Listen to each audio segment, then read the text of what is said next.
తెలంగాణలో BRS the ముగిసిన అధ్యాయమని అంటున్నారు బీజేపీ ఎంపీ లక్ష్మణ్. బీఆర్ఎస్ ఒక్క సీటు కూడా గెలవదు, ఆ పార్టీకి ఓటు వేస్తే మురిగిపోతుందని హెచ్చరించారు. తెలంగాణలో కాంగ్రెస్ మటుమాయమవ్వడం ఖాయమని అన్నారాయన. దేశంలోని మునిగిపోతున్న నావ కాంగ్రెస్ అని విమర్శించారు.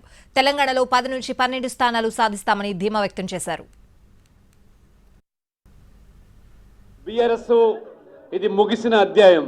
బీఆర్ఎస్ ఒక్క సీటు కూడా గెలిచే పరిస్థితి వల్ల రాష్ట్రంలో లేదు. కాబట్టి పొరపాటున కాంగ్రెస్ని ఓడించడానికి మీరు బీఆర్ఎస్కి ఓటేస్తే అది మీ ఓటు మురిగిపోతుంది. కాబట్టి ఇవాళ ఎన్నికల ముందు రేవంత్ రెడ్డి గారు కాంగ్రెస్ పార్టీ ఇచ్చిన హామీలు 6 గ్యారెంటీలు ఇవాళ బూటకమని తేలిపోయింది.